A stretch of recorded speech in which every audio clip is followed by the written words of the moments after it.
समाजामध्ये जागृती करणं आणि जागृत समाजच या सगळ्या प्रश्नांचं उत्तर आहे. तुम्हाला वाटत असेल की बा संघ सगळ्या ठिकाणी आहे, तर आम्ही आमच्या अजूनही शाखा आणि सगळ्याचं कार्य फक्त 1,00,000 ठिकाणी आहे देशभरामध्ये. आणि सगळ्या गावांमध्ये पण नाही आहे, सगळ्या वस्तींमध्ये पण नाही आहे, शहरी भागांमध्ये. आणि संघाच्या कामाचा विस्तार जरूर झाला, परंतु जसं मी म्हटलं की आमचं लक्ष आहे की सगळ्या ठिकाणी संघ पोहोचला पाहिजे आणि अशा सगळ्या प्रश्नांना जागृत असणारा स्वयंसेवक, सिंधू समाज, तिथल्या संस्था या सगळ्या तयार झाल्या पाहिजे. हे संघाचं लक्ष आहे, पण अजून असं झालेलं नाही.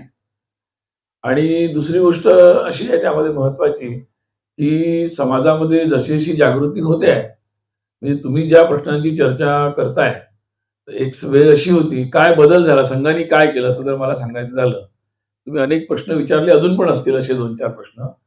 असं आहे, आज जेव्हा संघ सुरू झाला गेले 100 वर्ष हा प्रश्न विचारला जात होता, की तुम्ही इथे राष्ट्र कशाला आणता? आता आपण ग्लोबल विलेज झालोय, तुम्ही राष्ट्र कशाला म्हणता इकॉनॉमीमध्ये, स्वदेशी कशाला आणता? असा प्रश्न विचारला जात होता. किंवा इथे आपण सेक्युलर आहोत, आता आपण 21व्या शतकात आहोत, मग तुम्ही नेहमी प्रत्येक ठिकाणी धर्म कशाला आणता? हिंदू कशाला म्हणता? हा प्रश्न विचारला जायचा. आणि तिसरा प्रश्न अजून होता, की प्रत्येक ठिकाणी तुम्ही संघ कशाला आणता? हा प्रश्न होता. आता 100 वर्षानंतर एक बदल झालेला आहे. तो बदल म्हणजे आधी प्रश्न होता, की इथे संघ कशाला आणता? आता प्रश्न विचारत आहे संघ, आधी प्रश्न होता संघ इथे का आला?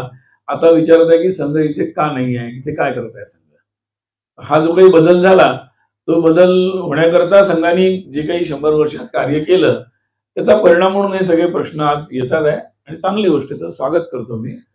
परंतु संघाची जी भूमिका आहे किंवा समाजात जागृती व्हावी, समाजातल्या ज्या स्वतः संस्था आहेत, वेगवेगळ्या प्रकारच्या सामाजिक, आध्यात्मिक, प्रोफेशनल संस्था, या सगळ्या संस्थांनी पुढाकार घ्यावा. आणि त्यामुळे मला असं वाटतं की त्या दृष्टीने जो संघाच्या म्हणून आपण जो प्रयत्न केला लोकजागृती आणण्याचा, त्याचा प्रभाव दिसतोय. की आजकाल तुम्ही लोक मीडियामध्ये सुद्धा म्हणजे काय म्हणतात त्याला, संकोच न करता लव जिहाद शब्द वापरून बातम्या लिहिता आणि लोक जागृती करण्याचा प्रयत्न करताय, त्याबद्दल तुमचं अभिनंदन. सिनेमा क्षेत्रातले लोक सुद्धा लव जिहाद विषयाला घेऊन सिनेमा काढतात आहे. कोर्टामध्ये पोलीस सुद्धा स्पष्टपणे तशा प्रकारच्या केसेस कोर्टामध्ये आणत आहे. कोर्टामध्ये सुद्धा या शब्दांवर आलेल्या केसेसवर निर्णय होऊन लोकांना म्हणजे त्याबद्दलची शिक्षा होत आहे. तर मला असं वाटतं की मशिनरी काम करायला लागलेली आहे, समाजामध्ये जागृती आलेली आहे आणि ते आपले अनेक आध्यात्मिक संत, वेगवेगळ्या प्रकारचे लोक, आपल्या शैक्षणिक संस्था यामधून सुद्धा याबद्दलची जागृती सुरू झाली आहे. त्यामुळं याबद्दल अजून तुम्ही सगळे लोक यात महत्वाची भूमिका करू शकता.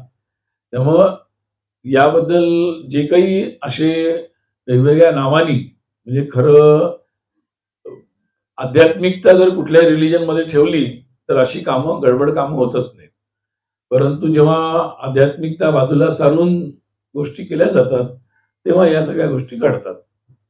सर नमस्ते. त्यामुळं आजच्या काळामध्ये हे सगळे प्रश्न जे आहेत मला असं वाटतं की पटलावर आलेले आहे आणि त्यामुळे समाजाने या प्रश्नांना हातामध्ये घेतलेलं आहे.